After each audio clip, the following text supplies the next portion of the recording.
سلامی دوباره به شما اپلینیای عزیز. ما توی این ویدیو قصد داریم تا اولین وب اپلیکیشن خودمون رو با نرم افزار اپلین استودیو درست کنیم. پس تا آخر ویدیو همراه ما باشید.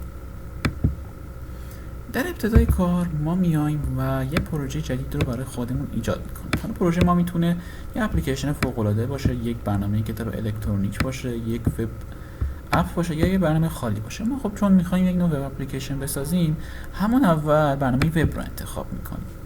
در اینجا ما سه تا فیلد رو مشاهده میکنیم: نام پروژه، شناسه پروژه، لینک برنامه وب. حالا لینک برنامه وب ما در حقیقت اون وبسایتی هستش که ما قراره به اپلیکیشن تبدیل کنیم و بخش آشنای ما هستش. در قسمت نام پروژه ما یک نامی رو حالا برای پروژه‌مون انتخاب میکنیم، مثلا اپلین لرن. به طور مثال آموزش های اپلین من میخوام براش یک اپلیکیشن تحت وب بسازم. حالا هر اپلیکیشنی که توی هر مارکت توی دنیا منتشر میشه یک شناسه داره که این شناسه با حروف لاتین نوشته میشه و با دات از هم جدا میشه، بدون فاصله هم هستش. به طور مثال com.applin.learn. من همچین شناسه ای رو براش انتخاب میکنم و حداقل باید یک دات بتونه اینها رو از هم جدا بکنه. و من لینکش هم وارد میکنم. مثلا لینکی که من وارد میکنم وبلاگ خود وبسایت اپلین هستش و بعد با زدن دکمه ایجاد پروژه رو ما ایجاد میکنیم و شما مشاهده میکنین که اپلین لرن اینجا ایجاد شد. حالا ما وارد پروژه‌مون میشیم و اینجا یه پنل مدیریتی خیلی جذابی رو ما مشاهده میکنیم که شامل صفحه پیشنمایش هستش، صفحه وب هستش. صفحه پیشنمایش هم همون صفحه‌ای هستش که اول همه اپلیکیشن‌ها میاد بالا. اکثرا اپلیکیشن‌ها میتونن از این استفاده بکنن یا استفاده نکنن، یعنی وجودش اجباری نیستش. ما توی دیفالت در واقع پیش‌فرض برنامه‌های تحت وبمون صفحه پیشنمایش میذاریم، ولی خب اگه نخواستین میتونین اون رو حذفش کنین یا ویرایشش کنین که اینجا قابل مشاهده هستش و به صورت پیش‌فرض به عنوان اولین صفحه هستش. اگه حالا اینو پاکش کردین، صفحه وب به عنوان اولین صفحه میتونید تنظیم کنید. البته از اونجا که عدد صفحه میشه 0، همچین کاری هم لازم نیست انجام بدید. خب حالا ما میخوایم بیایم صفحه پیشنمایشمون رو تنظیم کنیم و تغییرش بدیم. اینجا خب ما یک سری تنظیماتی رو مشاهده می‌کنیم، تنظیمات پروژه، مدیریت لوگوی پروژه که اینها برای آخر کار ما هستش. الان ما به اینها احتیاجی نداریم. اول ببینیم صفحه پیشنمایشمون رو ادیت می‌کنیم. ببینید اینجا یک صفحه پیشنمایش هست که میتونه نام و لوگوی برنامه‌مون باشه که با این دکمه ادیت ما خیلی راحت میتونیم اون رو ویرایشش کنیم. به شدت هم آسونه که شامل دو بخش تنظیمات صفحه و ویژگی‌های پیشنمایش هست. تنظیمات صفحه مربوط به تمام صفحات میشه، یعنی فرقی نداره شما صفحه پیشنمایش استفاده کنید یا هر نوع صفحه دیگه‌ای از این ویژگی استفاده میکنه. و در آخر ویژگی‌های خودش هم یک صفحه میتونه داشته باشه. مثلا ویژگی‌های پیشنمایش رو که من اجرا میکنم، اینجا شما مشاهده میکنید اپلین لرن، متن پیشنمایش. این متن وسط همون متن پیشنمایش هست. من میتونم اینو تغییر بدم، مثلا اپلین دوره‌های اپلین مثلا. میتونم خیلی راحت متن رو تغییر بدم. حالا ما میتونیم بگیم مثلا متن رو نشون نده یا مثلا بگیم متن رو نشون بده. به صورت پیش‌فرض متن نشون داده میشه. مثلا اندازه متن پیشنمایش رو بزرگتر میتونیم بکنیم. حتی ما میتونیم لوگو بذاریم و لوگو بیاد بالای متن پیشنمایش قرار بگیره که اینجا میتونیم لینکش رو قرار بدیم و نمایشش هم اجرا کنیم. یه لودینگ هم این پایین میتونیم بذاریم که بهش میگیم بارگذار.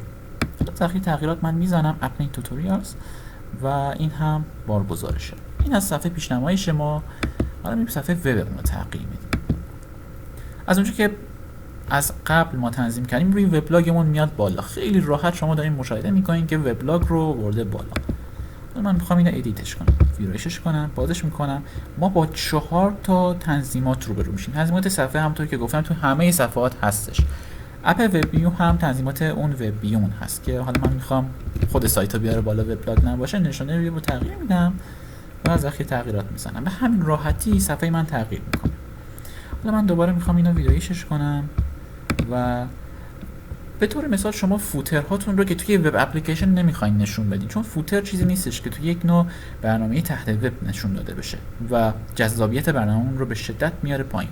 ما خیلی راحت میتونیم به فوترمون آیدی اختصاص بدیم، اسمش رو بذاریم فوتر و اینجا با پنهانسازی با شناسه یا پنهانسازی با کلاس اسممون رو بیاریم و خیلی راحت اون رو مخفیش کنیم. و دیگه لازم نیستش از این بابت نگران باشیم. گاهن ممکنه مثلا اینترنت طرف نداشته باشه یا مثلا با اینترنت دیتا بیاد یک سری خطاها بهش نشون بده به اسم خطای کانکشن ریست، یا مثلا خطاهای اینترنتی، مثلا اینترنت طرف نداشته باشه.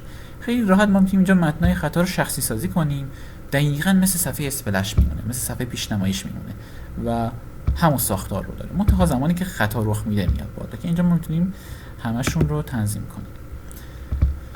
و حالا میرسه نوبت به تنظیمات خود پروژمون. حالا ما میخوایم پروژمون رو مثلا ویرایش کنیم، اطلاعاتش رو خیلی راحت با تنظیمات پروژه میتونیم اون رو انجام بدیم که شامل نام پروژه است. ما میتونیم نامش رو تغییر بدیم، نسخش هست که ماشه نسخه، مثلا من میخوام نسخش 1 باشه، 01 نباشه. کد نسخمون هست که توی هر بار این کد نسخه تغییر میکنه و حتما باید عددی باشه. و اولین صفحه ما چی هستش؟ صفحه اصلی ما 0. مثلا من نمیخوام صفحه پیشنمایش داشته باشم، خیلی راحت من میتونم صفحه پیشنمایش رو حذفش کنم به همین راحتی. و ما میتونیم اپلیکیشن رو به صورت جیسون حتی خروجی بدیم و این جیسون رو بتونیم جاهای دیگه استفاده کنیم، چون اپلین یو آی میاد این جیسون ها رو به اپلیکیشن تبدیل میکنه. یا حتی ما میتونیم اون رو منتشرش کنیم تو قسمت انتشارات پروژه و روی دکمه انتشار میزنیم. حالا ما 4 نوع پلن انتشار داریم که اینجا بررسیشون میکنیم. من پلن انتشارات رو دوباره بیارم که شما هم ببینید. پلن اول ما هیچ فایل اپکی رو دریافت نمی کنیم. در حقیقت برنامه ما میاد روی سرورهای اپلین نشر میشه و هر جا که شناسه رو بدیم به دوستامون، با اجرا کردن اون شناسه میتونن برنامه ما رو بدون نصب بیارن بالا. ولی خب اپلین یو آی لازمه. برنامه اندروید هم حالا میتونیم خروجی بدیم و رایگان هستش که این هم بازم به اپلین یو آی احتیاجش داریم. برنامه مستقل دیگه به این احتیاجی نداریم، فقط مشمول هزینه هستش که تعرفه اون 49,000 تومانه و خیلی راحت میتونیم با کمترین مبلغ پروژه‌مون رو خروجی بدیم. یه کلا مستقل و بهینه باشه، یعنی کدهاش هم حتی بهینه میشه، دقیقاً مخصوص چیزایی که شما نوشتینه و بخشای اضافیش حذف میشه. با این کار سرعت برنامه‌مون به شدت افزایش پیدا میکنه. حالا من یکی از اینها رو انتخاب میکنم و میذارم رو دکمه انتشار و منتظر میمونم تا توسط در حقیقت تیم توسعه بررسی بشه. این هم از اطلاعات برنامه‌مون. ممنون از اینکه ویدیوی ما رو تماشا کردین. تا ویدیوهای بعدی، بدرود.